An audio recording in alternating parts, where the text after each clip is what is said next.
In this second section on conflict and culture, we'll look a little bit more at the framing of conflict, metaphors for it, and also this issue of forgiveness in particular. Conflict paradigms usually are traced along two axes. On one axis, your concern is for harmony and relationships, and that's the primary thing. Now, you can postulate that in a couple of different ways. It's either you win or I lose and you lose.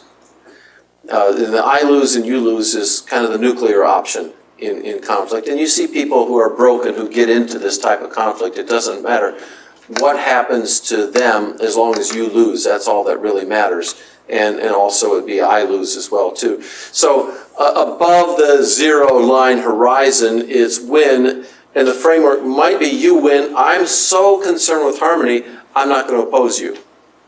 You can see this in large power distance settings. You can see this in Korean relationships. When things get out of hand, however, when the line gets crossed, it gets crossed in a violent and explosive way. In large part because somebody is seen as not playing fairly, and then the rules get suspended. So in high context cultures, when it gets into the I lose, you lose mode, or the you lose mode because you're such a jerk, you need to lose as well as me, we're both going to lose in the process. That Cambodian proverb I mentioned, if you're wrestling with a monk, why worry about touching his head, fits into the case. You've already lost it. So you might as well bang him on the head if you can, because that way at least you won't lose quite as badly as you otherwise would. But if the ideas are for concerns or ideas or issues, if the concern is for ideas or issues, then you can go into an I win, you win mode. And if you remember right, I win, you win leaders were universally valued. So this would be something that's universally appreciated. It might be I win because it's the ideas that count, irrespective of whether you win or not. And if worse comes to worse, it's going to be I win and you lose. And an illustration I have there is a person just putting bricks in the backpack of another person. They're going to lose no matter what, and I'm going to win by making sure that you're tied down. So these are frames of conflict, and you can ask yourself, do you have a natural lean-in to this? And among your team members, do they have natural lean-ins to this? Some of your teammates, whether or not they are from a society which values harmony, might, as a personality trait or out of their upbringing, I'm one of those that value harmony, so I can move more on that side than I can on the ideas or issues. The way I tend to handle it, when I'm honest with myself, I'll deal with the ideas and the issues because they concern me, but I'll deal with them in a passive-aggressive mode. The most active mode you'll see from me typically is harmony and relationship, because I want things to go well. I want to feel good about them, even if it means I lose. But the reality is then we might all lose if I don't share my concerns. So I was in a competition, and it was a men's group, and the competition was a relay race, and we had to carry a railroad tie around.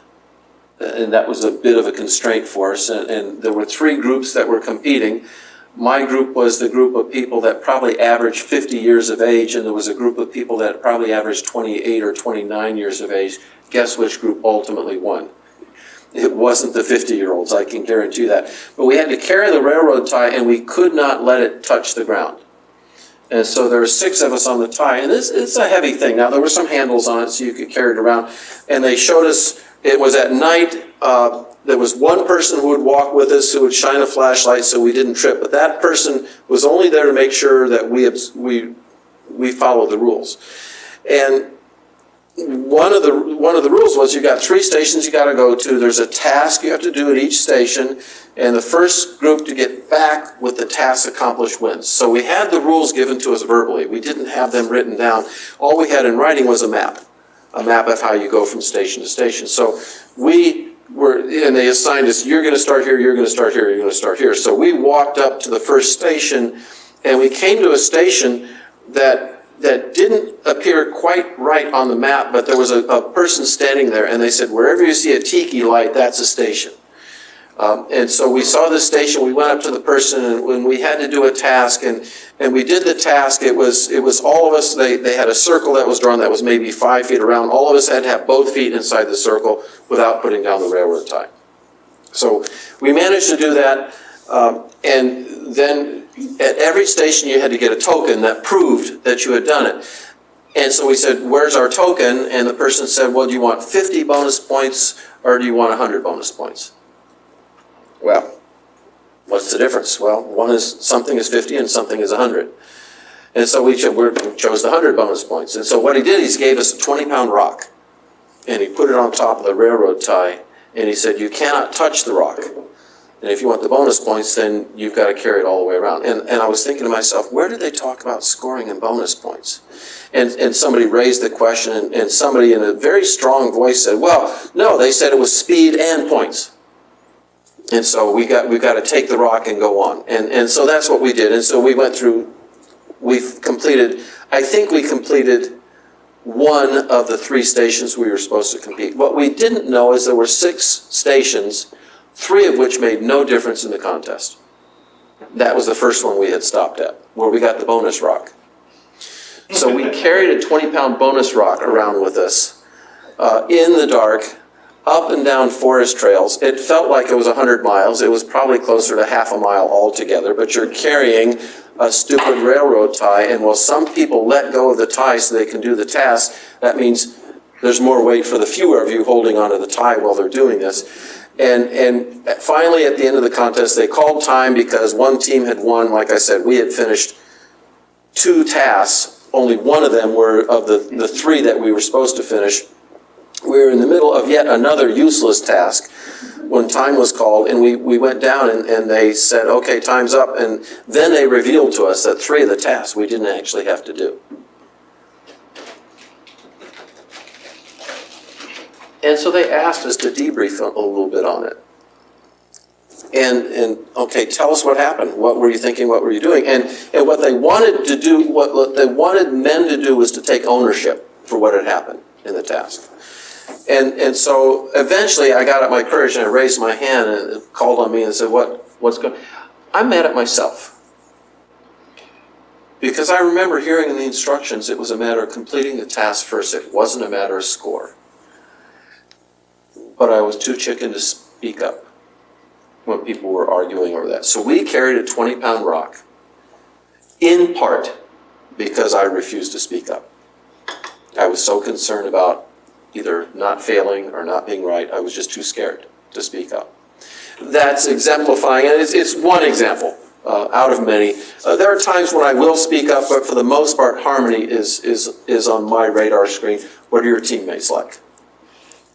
You will have people who want harmony at all costs, whether they win or whether they lose.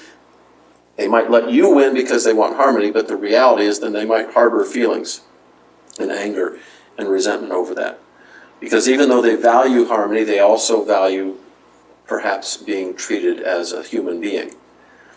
And you can ask yourself, in societies where harmony is most valued, it's very hard to get honest input from people that represent that society.